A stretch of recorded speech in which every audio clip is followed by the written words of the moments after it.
It has not been easy going from all of this to this. This has been my first full year of reading comics. Yes, I just started reading comics last year, and I'll link a video up above and at the end of this video of me actually purchasing my first comic if you want to check out that experience. But I have read countless Marvel comics this year, from pickups at my local comic shop to what's been coming out recently on Marvel Unlimited. These are going to be my favorite issues that grabbed me in some sort of way, and ones that I would recommend anyone to read. Before we get into the top 10, it was not easy whittling it down to just 10 issues, so I have to give at least a few honorable mentions that didn't make the cut. The first honorable mention is going to be X-Men 35, or Uncanny X-Men Legacy numbering 700. This is a huge farewell issue to the entire Krakoa era. There are a ton of amazing writers and artists just within this specific issue. This was a great way to send off Krakoa. Now, personally, I had not read all of Krakoa. In fact, those were some of the first comics on Marvel Unlimited that I was reading, and I read all the way up through the first major event. While I enjoyed them and I didn't get all the way through just because my mind took me to other places of things that I wanted to read, for me this didn't make the cut only from the standpoint of I didn't read most of Krakoa, nor was I super invested in it. So for me, this doesn't hold as much importance for the most part. While it's highly important to X-Men, Mutant Kind, and Marvel Comics altogether, for me, I wasn't all the way in through Krakoa, nor was I experiencing it as it was coming out. So it's hard for me to have some sort of emotional tie-in to the end of the Krakoa era. The next honorable mention we have is issue 1 from Avengers Twilight by Chip Zdarsky and Daniel Acuna. This entire limited series was absolutely amazing. I'm trying to not let out a secret, but you're probably going to see another one of these issues in the top 10. But this first issue is probably one of the best issues in this entire series because it lays the groundwork, obviously, for the rest of the remaining issues. The writing is absolutely amazing. Chip Zdarsky does a wonderful job laying out this alternate universe where superheroes have been kind of to the side for the most part, at least the true ones, and basically a totalitarian fascist government is running things, and this is set in the future, and all of our current superheroes that we all know and love are much older at this point. The other big thing in this entire run, but within this specific issue, is I think Daniel Acuna does an amazing job laying out the artwork and world building of the future that is this universe. Our last honorable mention here is going to be The Ultimates issue number 1 by Denise Camp and Juan Frigeri. I can guarantee that you are going to see more from the entire Ultimate Universe within my top 10, and I feel like I can't leave this one out, but I really just think the other issues within the top 10 kind of really just pull me in one sort of other way compared to this one. Now, this is a great issue. We get a lot of groundwork laid as to who the Ultimates are going to be, as well as what's happening within this entire Ultimate Universe. Bringing it in at number 10 is issue number 10 of Ultimate X-Men with art and story by Peach Momoko. Since the start of this series, a lot of people have been critical of Peach Momoko's Ultimate X-Men, saying things like, this isn't an X-Men story, there's no team aspect whatsoever, it's taking a really long time to build up. While I will say that this is definitely a different take on your standard typical X-Men that we all know and love, while yes, Peach Momoko has been taking her time to build up this world and get us going, things finally start to happen within this issue. The children of the Atom are basically starting to fall apart, while our young heroes are kind of losing control as well and not really understanding their powers completely. I think the biggest things for me that stand out personally is that this is somewhat of like kind of a horror comic, and I'm not really a horror guy whatsoever. And I'm also not really a manga or Japanese style art person either, but Momoko has really drawn me in with her style and her storytelling. Coming in at number 9, we have Exceptional X-Men issue number 1. While this may take a lot of people by surprise, and I know many people may have not actually liked this issue, this particular issue focuses on Kate Pryde kind of reintegrating herself back into the world of her hometown of Chicago after the fall of Krakoa. One of the first comics that I was reading when I started reading comics on Marvel Unlimited was The Marauders. I absolutely loved that book, and I loved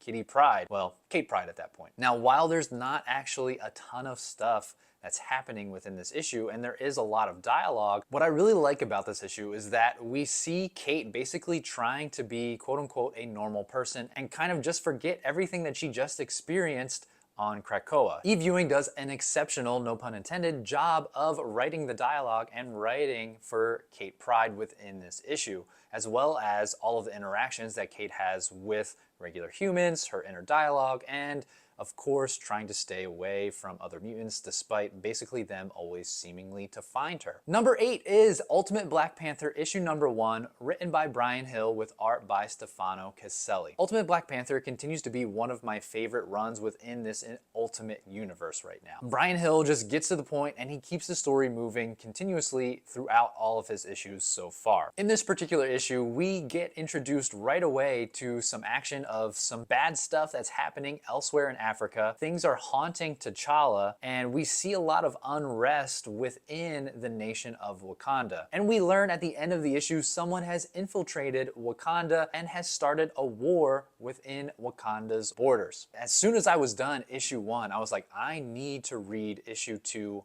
right now. At number 7, we have Uncanny X-Men issue number 1, written by Gail Simone with art by David Marquez. With the X-Men scattered pretty much all over the place, I think Gail Simone took a lot of core players from quote-unquote the standard X-Men team and did a really good job with them in this issue. While I think this issue does a really good job between balancing action as well as dialogue, I think the biggest moment in this issue for me was when Nightcrawler asked the rest of his friends to come to a local hospital to see this kid who is sick but seems to be on the mend, but he is definitely a mutant.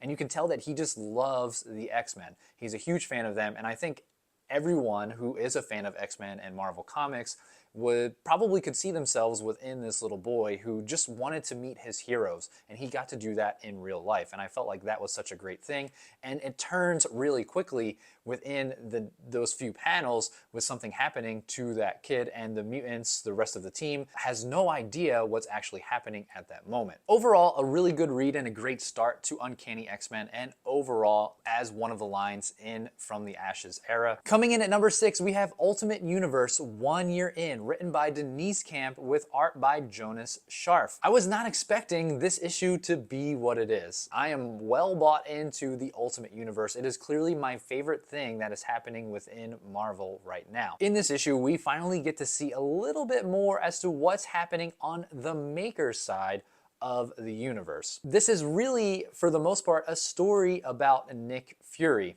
and basically his inner turmoil of what he's dealing with being the Maker's right-hand man. And I would say that this issue is not your typical like superhero issue or even really a villain issue for the most part. It's more of like a spy espionage written story. There is definitely a twist at the end that I was not expecting of this issue, and I can't wait to see what actually happens moving forward in the Ultimate Universe. Again, Denise Camp has been doing a wonderful job with the Ultimates, and he did a wonderful job writing this story. Jonas Scharf, I don't think has been on any art within the Ultimates or any other line within the Ultimate Universe right now, but he did a really good job depicting some really dark scenes within this Ultimate Universe issue. We don't travel far out of the Ultimate Universe for number 5. We have the Ultimates issue number 3, written by Denise Camp with art by Juan Frigeri. In this issue, we get introduced to a new character who a lot of people were thinking was She-Hulk based on the cover before it came out, but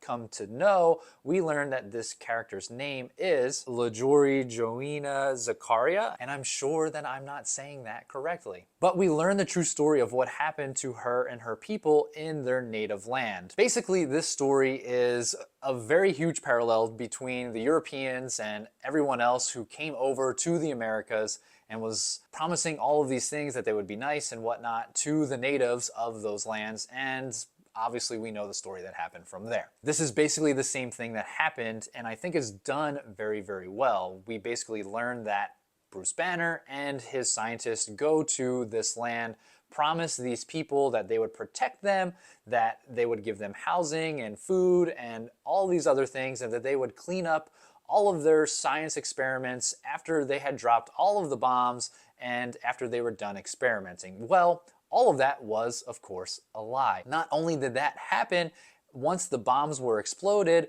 some of that gamma radiation poisoning also got onto the natives of this land, and, well, poison them, with some of them actually dying to some of them being okay but experiencing significant mutations. I thought this was a huge just revelation of the issue to see the, highlight what had actually happened in history with the Americas and elsewhere across the world. Denise Camp, again, has done an amazing job writing the Ultimates. Juan Frigeri's art is also absolutely wonderful and a joy to look at. Number 4 is Avengers Twilight, issue number 2, written by Chip Zdarsky with art by Daniel Acuna. For me, this issue was done so well. Again, Avengers Twilight is probably one of my favorite total books within Marvel Comics in 2024. With this issue in particular, I think being the best. We finally have Steve Rogers coming back and doing his whole Captain America thing, even though he's ancient at this point. And we see that he comes up against a true test where he thinks he's finally going to do his normal Captain America thing and rally the people in Times Square over a broadcast, and pretty much it doesn't reach anyone. We also learn a lot of who's actually the bad guy and who's actually running the show within this universe. The thing that grabbed me the most was you thought that Captain America was going to change the minds of people with basically a successful takeover of Times Square and giving a really heartfelt speech to tell people what's truly happening. And after that doesn't work, basically, we get to see him be unsuccessful and kind of a normal person. And I think for most of us who obviously are not superheroes, we can relate to that a lot. And not only that, again, we get some true revelations as to what's actually happening within this alternate universe, and just actually mind-boggling as to, like, totally took it away out of left field as to what was going to happen and who's actually running the show. This one is near and dear to my heart. Number 3, written by Jonathan Hickman and art by Sanford Green, is this Doom one-shot. If this is your first time watching, or if you just didn't know, I am a Doom stan. So when I saw that this was coming out, I had to have it. Now I will say, this is not typical Jonathan Hickman in my particular eyes. Jonathan Hickman likes to really draw things out and sometimes really takes a roundabout way to get to his point.